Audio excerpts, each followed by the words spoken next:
Well, good evening, folks. It's time for knife talk. Come on. I know a lot of you have been seriously waiting for this episode pretty much as long as I ever started talking to most people. So, it's time for The Way of the Blade, Part 1, because this will probably take up 6 to 10 hours. I'll do my best to keep it short and efficient for those of you that are, real busy right now, sitting around, not really doing anything productive yet. But now you have something to be productive with because knives are here to help you. Seriously. I know we covered flashlights last time, but this time we're talking all about sharp, pointy objects, proper uses, safety precautions, when to throw safety out the door in the other guy's face and how to use it properly, and, how to make a holster, how to actually carry a knife properly about your person in a semi-concealable manner or very openly, because sometimes the only way to carry a blade is very openly. It's just awesome. There's so many wonderful things to talk about knives. I'm probably going to rabbit trail the vast majority of all the time that I'm speaking because, seriously, I've been using blades and knives since about as long as I can remember. First memories with knives and all that. I'm going to skip past that because a lot of mine was like legitimately gory and brutal and horrific and just the way of the world sometimes for people born in criminal families. But because of that, it gave me a totally unique perspective on knives. And I think they're something that every individual needs to use and learn how to use efficiently, safely, because it will make your life more efficient. Honestly, it will make your life fantastic. So, first off, what is a knife? I know.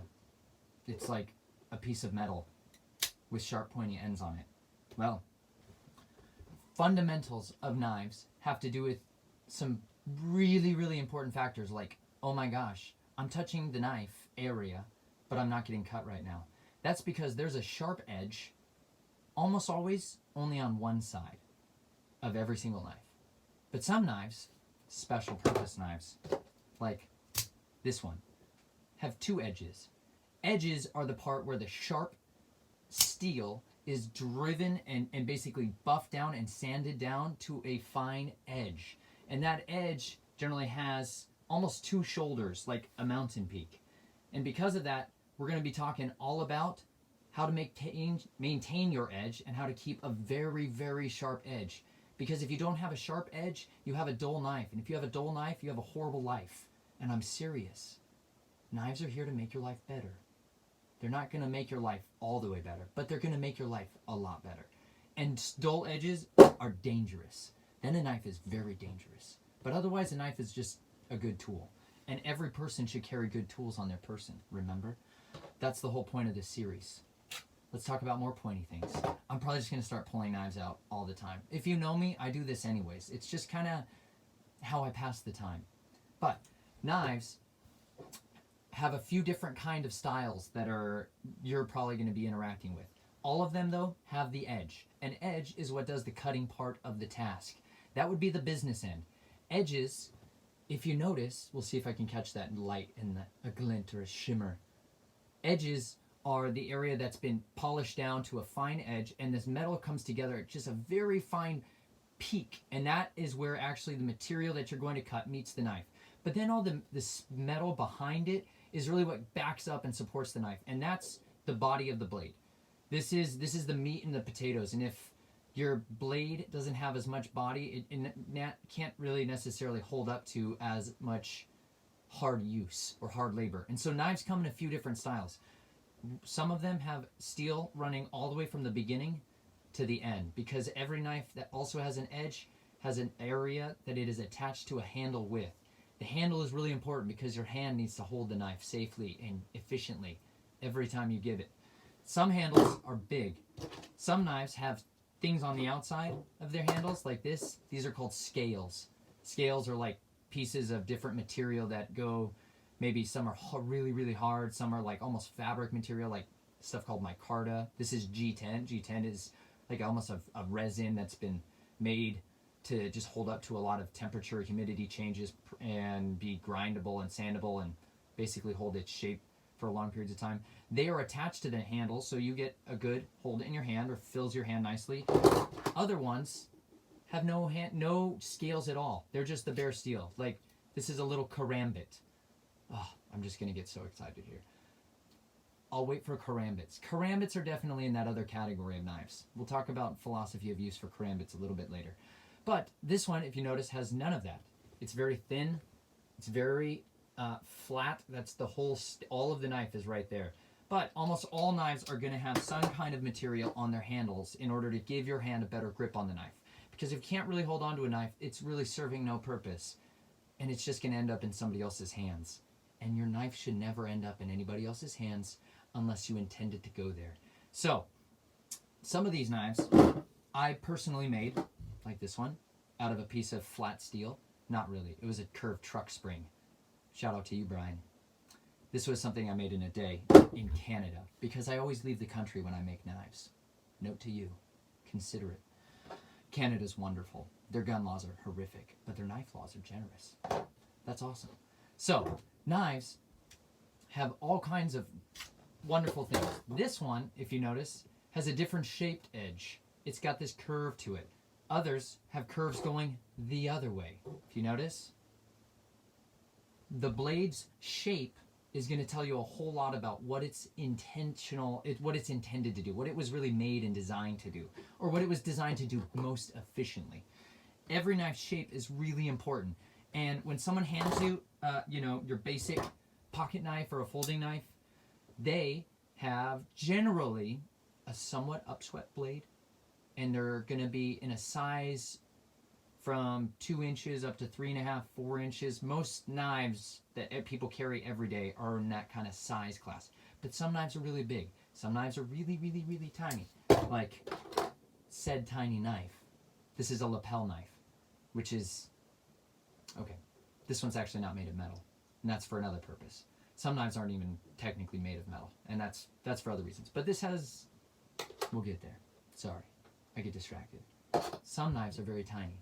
Like this one, which is similar to the lapel knife, but it's a folding knife. Other knives, if you notice, folding knives, like I said before, they do one thing very different than all the others. They fold. Will not fold, folding knife. Fixed blade knife, folding knife. Folding knives have the great advantage of being able to basically break in half and still stay together.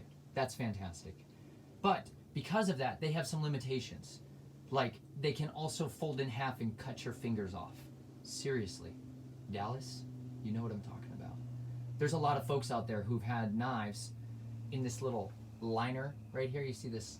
This knife locks through its liners. The liners are the spacing along the handle material where the knife sits attached. The handle's actually attached to. The liners have a little lock in there. Oh, sorry, I have no fingernails, so it's really hard to do that.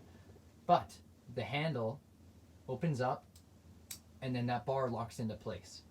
That, sometimes, if you're really pushing hard on the back of the knife, like when you're just wrenching down and pushing down really hard, trying to cut through something, sometimes that can fail, and then you chop into, right here, these knuckles.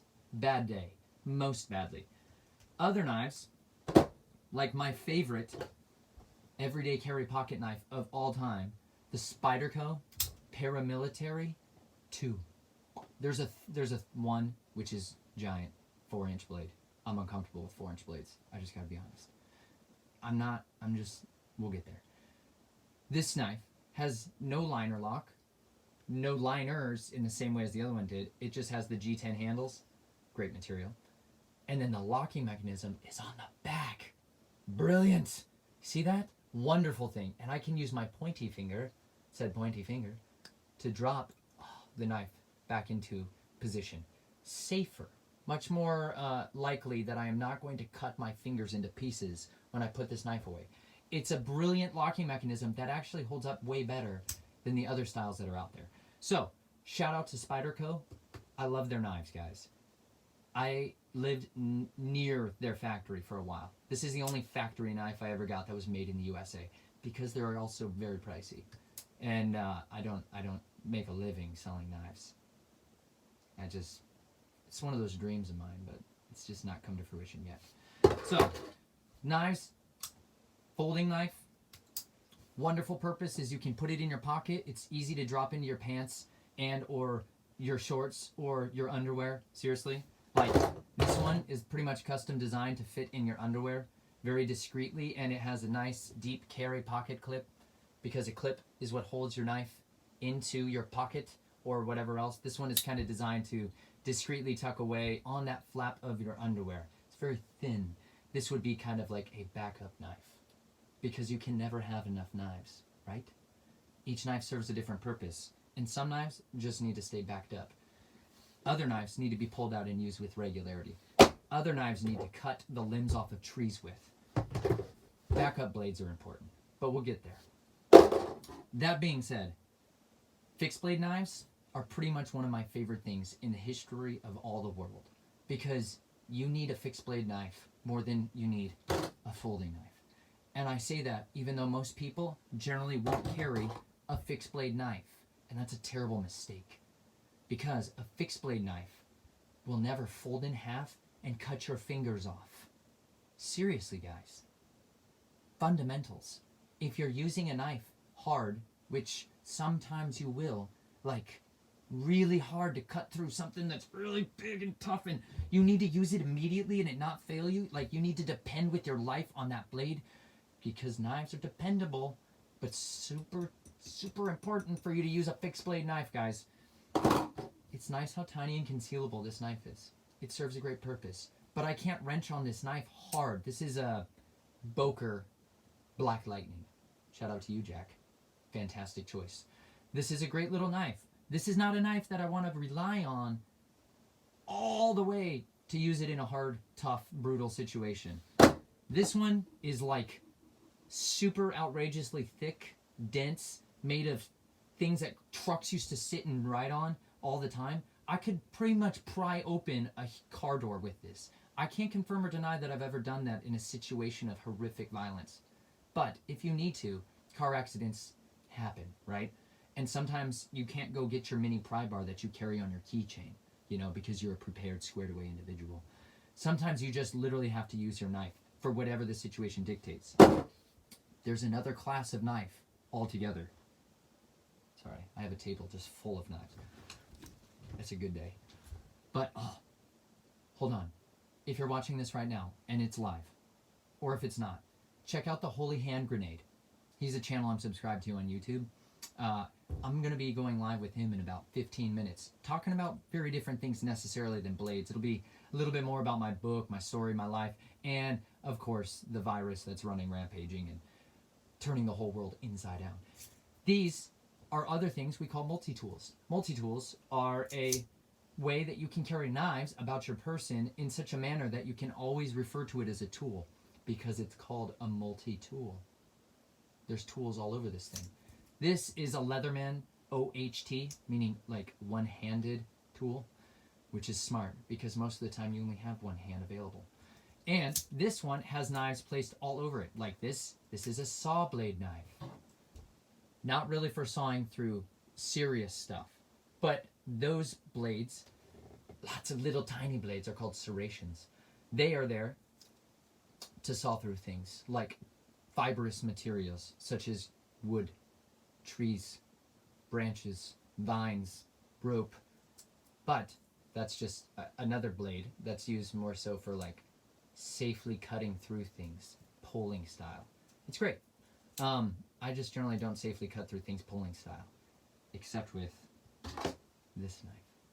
Spyderco Reverse, heavily modified. Most of my knives are heavily modified because I get bored with knives and I need them to fit my odd-shaped hands. That's serrations right there. See how they got all those little ripples? That actually increases the surface area of the cutting edge, which is awesome, kind of. It's a bear to sharpen compared to other blades. And I don't mean like grizzly bear fun, like I'm uncomfortable sharpening those. That's why almost all my knives are straight, full, flat ground if possible, straight edge. No combo edges. A combo edge is like an edge that's, you know, just a regular edge and then partially a serrated edge. Not my favorite style ever, but it's a Microtech bayonet. Beautiful knife. That being said, other knives you carry, like the multi-tool, have a knife right on there. And this is a great tool. If you want to rely on one tool, this is a great tool because not only can you use your nice knife, you can use a serrated one for cutting through rope, or you can use the pliers to ply things. Or apply. I don't think that works well. This also has like a 2D screwdriver, Phillips head, flathead, screwdrivers. It has a lot of flathead screwdrivers, bottle opener, and soup can opener, which I've actually used to cut open soup cans. A fair amount more than I've ever used some of the other tools that are on this. But once more, I'm getting distracted. Some knives are made of metals other than steel, like this one, which is made of all sterling silver. It's just silver. But we'll talk about that, why I have silver knives, in a cryptid video. Shout out to you, Adam Wegman. I'll do a cryptid video, I promise. Just not yet. We'll talk about why silver is a good one. And it's just fun to have silver knives. But knives are spectacular tools that you can use all the time, every single day, and I encourage you to carry them about your person in a legal manner. So seriously, look up knife laws in your area, because if you get caught carrying one like this in some places, seriously, bro, you're going to jail. Don't do it. It's not worth it, man. It's never worth being caught carrying like a weapons charge on your record. Not a good idea. Especially not with a knife, man. Carry a fork. Seriously, carry a sharp fork. Effective. Wonderful tool. You need to eat every single day. You don't always need to, carry a weapon, but it's just a tool. Seriously, look up knife laws in your region and make sure you apply to them to the fullest of your capacity and ability given the current situation of the environment that you're in. Less permissive environments call for more permissive actions. Figure that one out.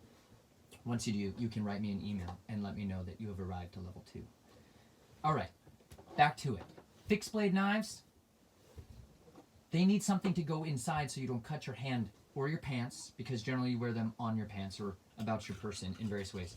So they generally have a holster. This is a holster. I make my own holsters. I've been making holsters for about 5.5 years. They're not super easy to learn how to make. Seriously, they take a lot of work and a lot of time, but it's well worth it, because then you can learn to carry the knife in the exact right place on your body where you want it to be all the time, no matter what. Because the knife should always be where you need it to be, right when you need it to be there.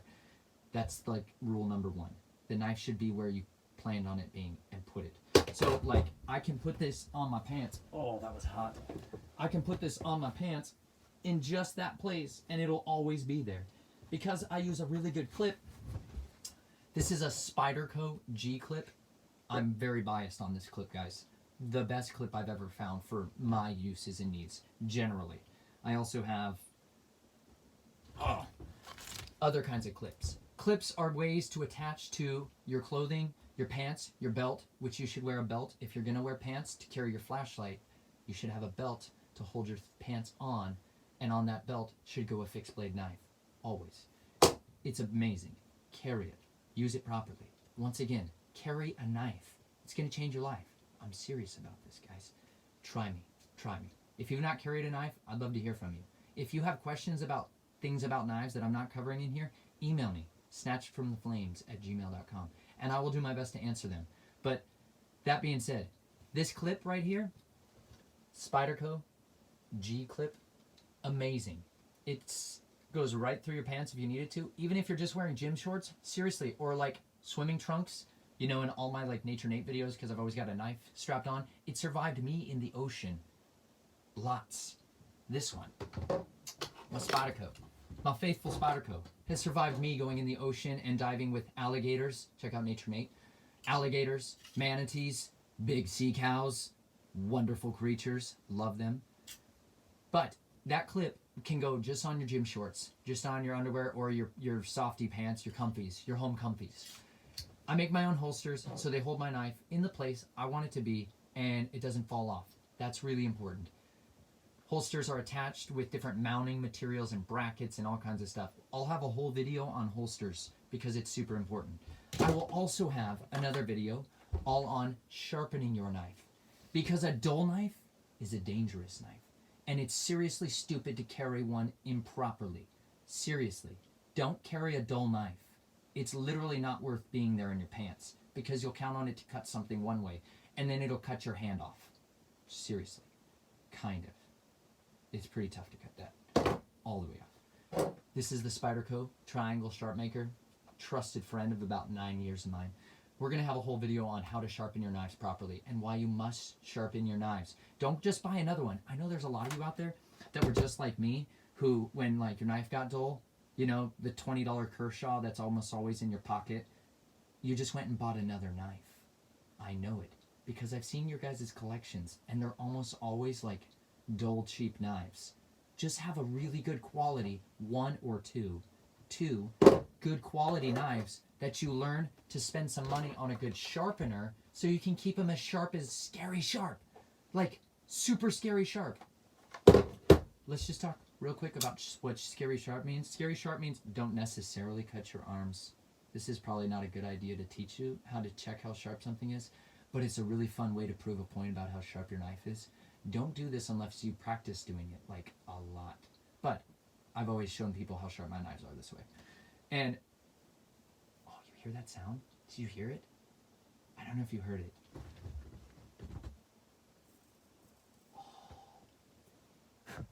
Oh, that was disgusting. Sorry. I'm going to have to clean that up later. But that's the sound of hair popping edge sharp. And that's how sharp your knife should be. Seriously, it will cut more effectively by almost 40% between like a sharp knife and that's scary sharp. That's scary sharp. You want scary sharp knives. When you cut with scary sharp knives, you will finally understand what I'm talking about. There is nothing more beautiful than the sharpest possible edge that you can get on a knife, practically cutting into something exactly the way you need it to every time.